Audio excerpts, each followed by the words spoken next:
Gwa tukon ke breaking news ke sad news gwa sama anjo bana linga rega dana chituo kare dwaran rega monituo ga kayot shikon report ni amchana jaling an wochire nyal che bok ken kon pega dana chited nyen kan kon ngach ke report pa no ngantama ka jan shangaro me ka pai wero ronkin dangro jan dangro de dar shal ka ma yot president kir che de ni asas pdf kana de ni uganda che ga jako birenia len bejien bo dar shal ka ma yot chana che ko bomten karenial ka jan gwarun wanga dan renial mo bogo cha ga dangro titiene ga de kuirun ken chekanak gadang ro chi ka dutlis report no paino SSPDF kana UPDF gwarun wanga dan chi ga dor chal ka me nur manyang re duar ka yut county chi kana book ka date dit chi rezole che lao che gan wer tiene no che kana ka jen koromo ki ta dan chi na chi kan kana ka ja mishit kana me George Guano ne ti charge coordinated no banwer ba kanak adno nwere tandi en chicken linko dong mi rek talk chicken agoro dong de ken gwich ka dob dan de ken gwije eno re nyala men oda na ngai keje ko ngai kon nwere ken nwere te ka takting ne dialati ko na yut kanti don nwere yen gwara dan te wudu shalka me spiritual leader ma quite to teten ma quite to chikon diala ngajene jene che won ke tum no wal bad jen che banyo ko memade ke kum kir mi yadit ka gwase dan alo jene kule biet ke je che jojo gwan temen wo chi ma quite la ramimo mi chale use kir mi yadit in a state ko kan te da kan linkedin but che jojo gwan wo cha dora cha je book karenial ku kwesilawo ne jene ngumbelel kana ka dora jen bangulat bi biene jen wala temro dien balat ko ne me eriek jo wan me naka gaten ko renyal la boga no gwada dinatna so nwere kan te kare gone la lar ko no bu ko de baka chol bu ko baka chol medan wur chal ke bol melene ne bogana me naga nwere ka nasir naga nwere ka fanga chelet chiene dong de dialle de tok medan e chaja ger ko ram mi cha juch re kwer chelo ngot kwer batem che jojo gwano wona na ka miliu na re dwaran kone kone chalen wer so lia bro kul kap chongane kana la na rach la na re ne gije no okay binara teach eno temme che lia jene che nyogo mulu nye jokre dwaran wa kana ga mena gade tiene der kule la jeslu an minin de ne me ko nakake mena gad kun nakaye ka telam lel yena ka yen to ga yen jukume gwan mi liu gat kun liu gutin ma yen yen lel shar dien shar la tok ko ne me tu ga ne ye tu ga na gat kun te ga ne tlero no ken met ken ka jang lo ken e me chalat ke jen 2013 e dan e teler kor mi chetuok so na bran ko la lim no cha shi mor ne gwal bu la li bnu ka jeno na ka shi mor mijin wara mi je rodien marta men ti chengne jekti che de chicken de to chikili adide me che de teten you know da to go na me barek dan generic dan o kon pain kon a chi kon feel sore ka mi jeng mi chalet ka kon a jor go ne jeno ba kon nak bare nyal cha be bang che don wer che bok bang che ka yudo mo mi tijen wer spiritual leader me teten ngai kon no a plan mi chare le ka ken so plan dien wo bigan wer bigan ga dagwana di altigeten bigan don wer bigan deal dakkelio medan ur shalga me ken wer spiritual leader me shalima kwajene jen medan me che wonin che to ngumi kana gor ka je kontem buga na tigeten shola no to ram mo michro da mat ke kum kirme yadet ke chamal che nok but after that chikon benen buga na lan wer yabe ne me jen tami medan che tok dor shalka me ulang ka ulang me chi Jacob dollar me che chupten me che benene te ka bana bugulten ka wulang ne ka lu de jok shwana bumbo karen yale ka chwaje lor bo lo chu loy na te yin tai da ne lor ke wuri chal ga me dar gai kok bo ne ke tukde no dar gai kok kwer mal ka mu waren yal wa ga jakwane ko kwalo na use dungun wena mo mana ka je teli use jo ka use du jiran o jini yo mi chai ko lu gujeno diere ke ting ne ko jelen ku jilele kulu te ke use ke jemo but tide min te ke use gwas danan wa ka mana ka ne ku ka jino cho rodu jin kwer so na mo che je define che kweru che je define lo kwer mu gwa jin kwer mi je so ba jojo go in the story no ba ji ke no che jin kwer mu gwa bala che mo re korodian don ka nde ji lyak to ne ko te ji kon dia te ngaj mu to go no ne ko na ka ke en lia di de me te tet kadan en lia me ke leo bane kap chong ke unless you koran mat as a nur community ko kim le de me che no mal doran no ngane ya ka nan na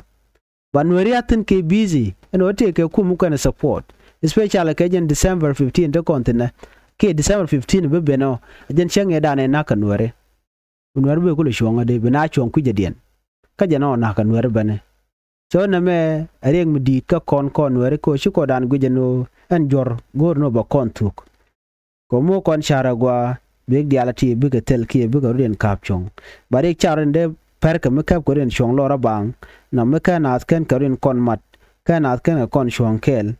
no ba do ba e gujene dial ke bna char no okay ne na ka ne ko so na me ke lu no chante ke weakness mi dit gwan kon dial en gwatin watin ke le weakness jaten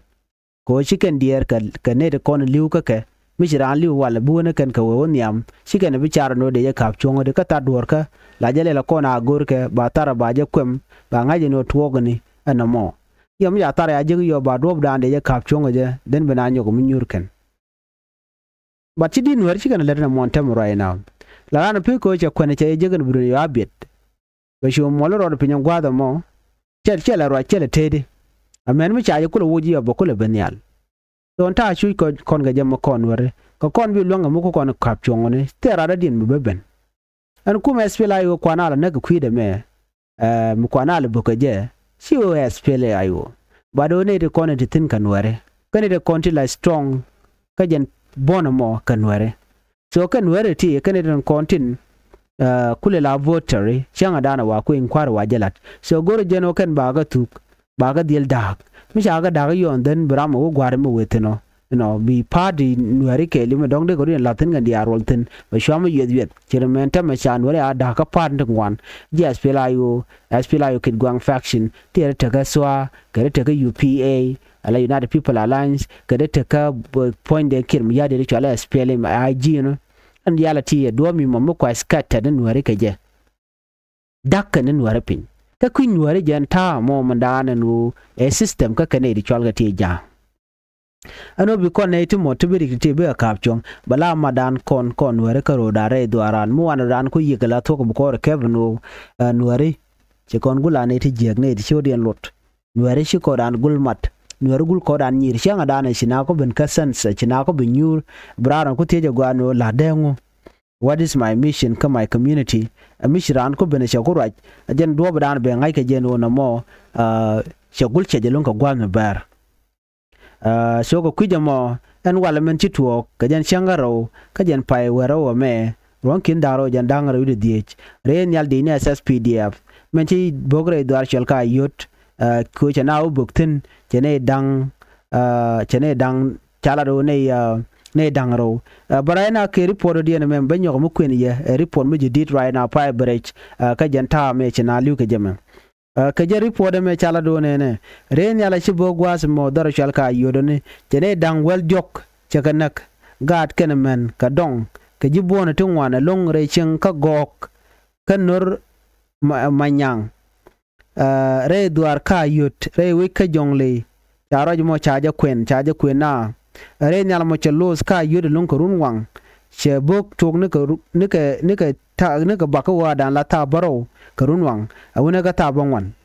ano re nyal chi bogo wajen chene ti chop ko wel jok shaganak te daga ti gre dien ne ka nyam report shana je gwaseme ne ko na shiliu ka nei dang ro tila gar tien but jo go an wotame ne dang well diok chi yeken tes ne ka jibonin chala ro chinetin wan charen bar wichin winimi ka bar medit china operation men kana gat ka dong no ko dio jen oren yal ro de nyoko mulu jaro de jok ne me chala da nuori so nuori kwana jene ne re gdi de me ko ri pono won kan gambe karech anteme ano kur doaran re wi shal ka yodo jiren yal che bokten gwan mi mo shi re nyal dun kir mi yadi SSPD ko Uganda People Defense Force shi ka bokten ka bokan ware so na me ajazlo an mi dide long amde lo dan dial dere jaske je ano shi ku mi kir mi yadi tero nyok mulu jaro de ne kon andoro shal ko ma yodo ne me dan lalat ka me de no yen ware mila yen chwa mala ngwelo e chi mala che bene kwana mal kwana je nok ku yen no na me tactica gwantarun be yen no no so jenta dan la naka na gwanter gwada na shi ngaje no shi awidun shi aje lopin shi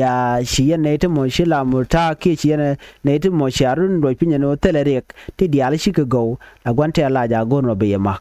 jenta chala gwanter tamare doran ka ayoda mo ken yam ci koni ngano ka gan we dangro banante me chika ne ti shop ka wel dang diok ne wel diok ti shiliu ke di shanak kuma kirma yadit dar shal ka mo gok kan kanor manyang le duar ka yut ka dar shal ka mo jongle ai now de ti now ne mi jo gwano chan we ya kun nagan wala ka shangaro ka pai wara ron kin dangro jan dangro di doran ka yurin winami ngum benwari jalel nuari bikan nyoko mo kan garian rek mushir kana me nuari bikan wo kam pal kan ruwe ke buka man rodian ko de kan men ben yal de kan guj an wo gwante arane ke mo yadi ngai kon diale ren yala mo jere yala dak kon dial kan nag nuari muka na kan karodian kon mat biren yala mo baje luanga de kam na ka je ko an gwante aran chi jang by the way gwante aran chi ga la ni ne ko lan nuari ko nuar pain ken ko na jakare nyal alia di de me kane content ko lan wari kan jaga mo ko be show point dan tere nyal me de bene ba yud be jere de wen wari we kan gre wishin win mi cha de man to na kan wari ko ken charodian daklane shi karodian dakpin ete ka bon ke pad ne ti ku kan ga support lokono bi kan dorian bi kan guje gwajen ma daka dorian ne mi china chi ku liwon tama kon wari lia kan kon ngong ni run nin ni chang la tuwa no biliab tuwa ni jan ba ko la kap chongo de mo te chi din nuare chi ngana nuare chi kana goro be kare ga me bi kana wo jala kan kon wer man gor kon jene de konti diala konten yar ka doran tin de konten ne konti ka kon kel mi ram mo me mat ka jitaran de jogo no jin gan ma jenere wich jene doran jen don nuare wo dor jane ne me jen bi lwangona bad jin meti kel yene yak yene lei toje kuiduel kati wena mo what do you expect in return malangwanga jen beji ngodjo ki beji cham jen ta lat ke teme kum kirmi yadit to kon ka gan man kon tu chunkel ke kirmi yadit en gan man kon to mis kon ke kel let kon lat ke kel logi kon no kaneti go kati ke kuji mi la lino telerek mo pad da mo we upel pad dun che be fail mi pad da mo we opat be pad dun be fail so bu kon mit kareo jen mi mit kareo kariem nuare midu kuje me midu kuje mi muchi atarun chaje wel ku kelo ya nuar biya wala deka alakel so na me midran kuje mo midu kuje do dien ajen mun nakona jem yana ne la ne la ja jaka ko kan wurun nuar ka jen gwasa me chele kan no shikan na dier ka ting nuare chala goro yo kana kwan muwe kaka we to dien anyo ke ripoda chanon kan wadi alboten konti kel ku kirmi yadi Rudian di almentin kon la de wutika don wari ku kan chonkel ga kirmi yadi da wagat ken ka ke East Africa yen gwa dan tikitin chikan dier kane di ala konti liu dor shal kame don wari especially de ga chitu ka yode misha ga dangro sha kan naka kula la man ne di al kan kane dang wal jok te de garo ti tien tikitin gwar nye de tiene mi beje long report mo ko de konu kam liu kon ka jano ne di ti kane timo ti dong de tegdien de jet kan ba long nuere je so nuere gor kon gwen mo gwa ko ban gwante ara me ban jo kule jo kel gor kon char mudungwa gor kon ban char la tok ko de ne dial de correct dial ti tin to gwa de me de kan ga kapchong lama dana jen biya kiya ka wadan kam gwa ban mi chana bu mat charan bu no gono bu kon chong kel biya dil ngaje no ne telekon mal ka telekon mat me no gwa sha bene gor jeno char kona ka latigo ko bi gon gwantera na kona ka wer kan shangdar ban je kap chong ke dan ka je chong cha je bi kap chong individually ba kap chong ne dial mat community mu ro da mat kel den big dial ti bi ga to ban mo te ji community kan mat kel tel gwan da ban gwanter ban je lon ka mu kap kona chong